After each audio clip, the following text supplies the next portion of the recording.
الحمدللہ رب العالمین والصلاة والسلام على سید المرسلین اما بعد فاعوذ باللہ من الشیطان الرجیم بسم اللہ الرحمن الرحیم. پڑھیے الصلاة والسلام علیک یا رسول اللہ وعلى آلک واصحابک یا حبیب اللہ. الصلاة والسلام علیک یا نبی اللہ وَعَلَىٰ آلِكَ وَأَصْحَابِكَ يَا نور اللہ. میرے پیارے اسلامی بھائیوں اور مدنی چینل کے ناظرین، شب برات یہ مغفرت کی رات ہے، یہ رات بخشش کی رات ہے. احادیث میں یہ مضمون ملتا ہے کہ اس رات قبیلہ بنو کلب کی بکریوں کے بالوں کی تعداد کے مطابق گناہگار جہنم سے آزاد کر دیے جائیں گے. کس کا مطلب یہ ہوا کہ کروڑ لوگ بخشے جائیں گے. لیکن یہ رات ہمیں آخرت کی یاد بھی دلاتی ہے، کیونکہ یہ فیصلوں کی رات ہے. یہ رات بڑی نازک ڈیسیشنز کی رات ہے. اس رات فرشتوں کو اگلے سال کے ہمارے معاملات سپرد کر دیے جاتے ہیں.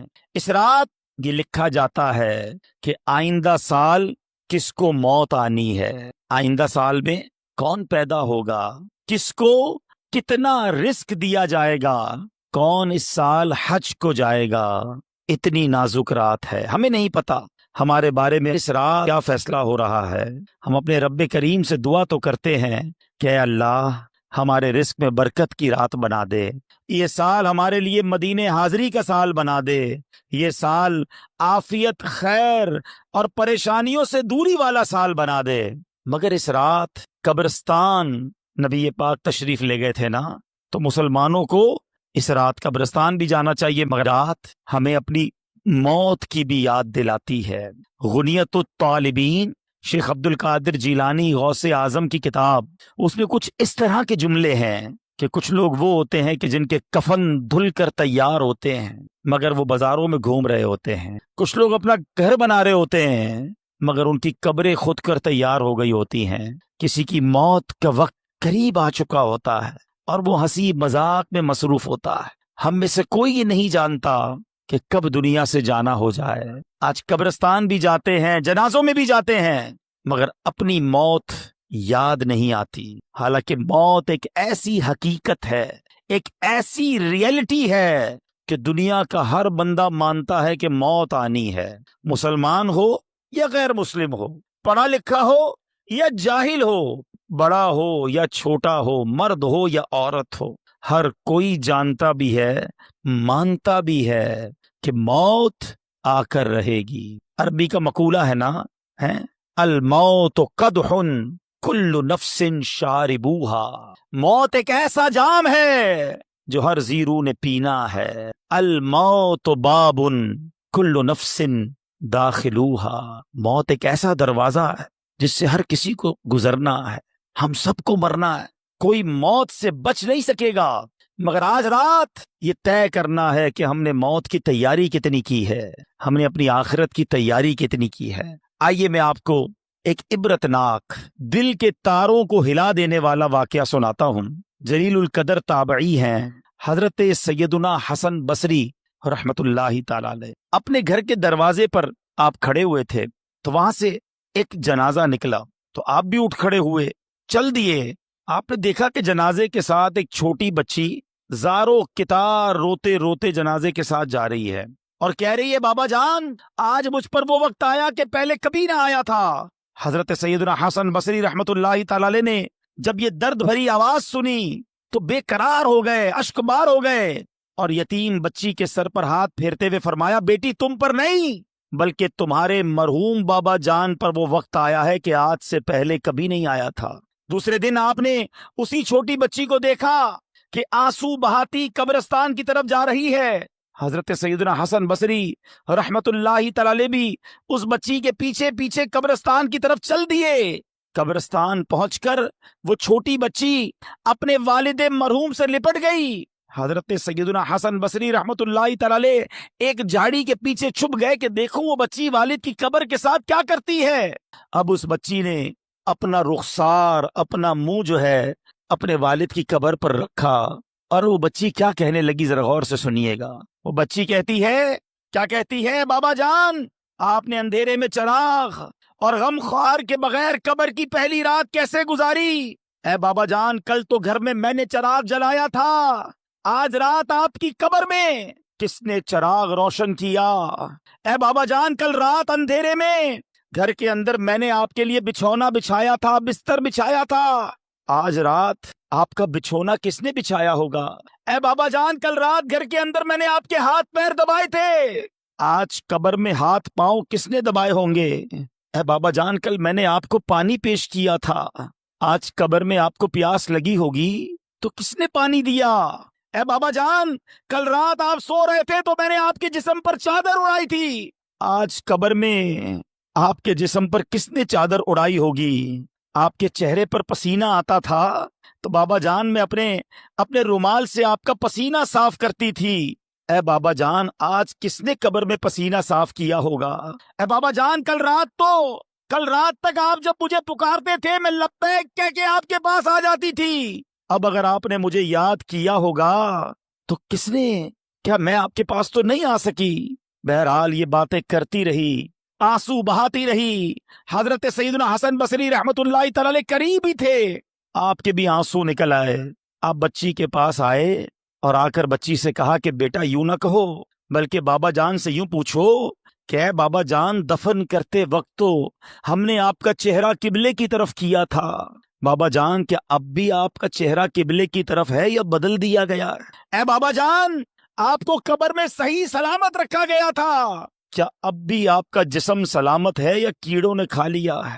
اے بابا جان، قبر کی پہلی رات بندے سے اس کے ایمان کے بارے میں سوال کیا جائے گا تو کوئی جواب دے گا، کوئی مایوس رہے گا کہ آپ نے قبر میں جا کر فرشتوں کے درست جواب دیے کہ نہیں یا ناکام رہے۔ اے بابا جان، علماء فرماتے ہیں کہ بعض مردوں پر قبر کشادگی کرتی ہے اور بعض پر تنگی، تو آپ پر قبر نے تنگی کی یا کشادگی؟ اے بابا جان، علماء فرماتے ہیں کہ کسی میت کے کفن کو جنتی کفن سے بدل دیا جاتا ہے اور کسی میت کے کفن کو جہنمی کفن سے بدل دیا جاتا ہے، تو آپ کا کفن آگ سے بدلا گیا یا آپ کا کفن جنتی کفن سے بدل دیا گیا؟ اے بابا جان، علماء تو فرماتے ہیں کہ جب قبر نیک لوگوں کو تو ایسے دباتی ہے جیسے ماں اپنے بچے کو دباتی ہے، لیکن جو گناہگار ہوتا ہے، اللہ جس سے ناراض ہوتا ہے، اس کو قبر ایسے دباتی ہے کہ اس کی پسلیاں ٹوٹ کر ایک دوسرے میں پیوست ہو جاتی ہیں۔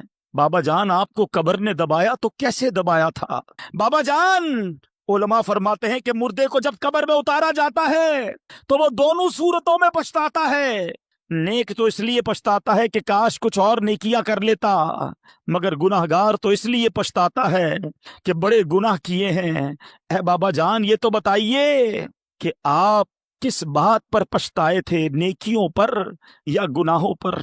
اے بابا جان، آپ تو مجھ سے ایسے جدا ہو گئے کہ قیامت تک دوبارہ نہیں مل سکتے۔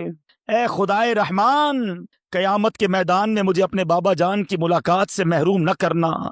وہ بچی روتی ہوئی اپنے گھر کو واپس چلی گئی۔ اے میرے پیارے اسلامی بھائیوں، مدنی چینل کے ناظرین، ہم سب نے جانا ہے، آنکھیں رو رو کے سو جانے والے نہیں آنے والے، کوئی دل میں یہ سرا اوجڑ ہے، ارے او چھاؤنی چھانے والے۔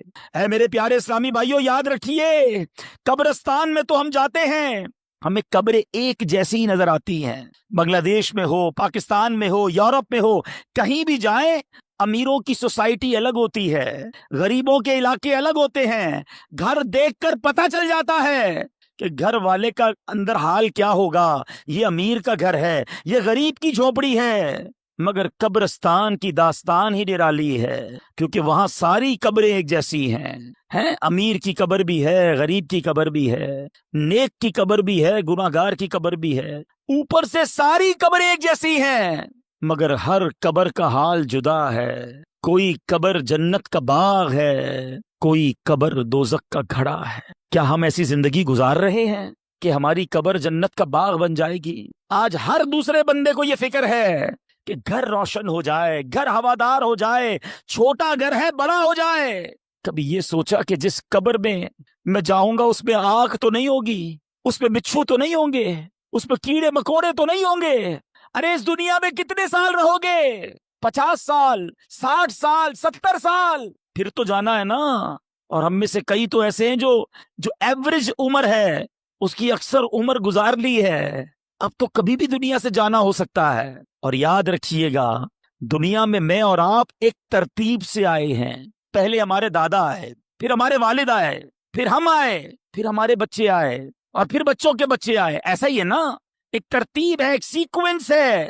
لیکن جانے کی یہ ترتیب ہو یہ ضروری نہیں ہے۔ دادا دنیا میں ہوتا ہے اور پوتا دنیا سے چلا جاتا ہے، بوڑھا باپ موجود ہوتا ہے، جوان بیٹا قبر میں چلا جاتا ہے۔ قبرستان گئے نا، اب اگلی بار جانا تو ایک اور چیز نوٹ کرنا، آپ کو قبرستان میں تختی لگی ہوتی ہے قبر کے اوپر، عمر بتاتی ہے کہ یہ 25 سال کے نوجوان کی قبر ہے، یہ 70 سال کے بوڑھے کی قبر ہے، یہ 30 سال کے مرد کی قبر ہے، یہ 35 سال کی عورت کی قبر ہے۔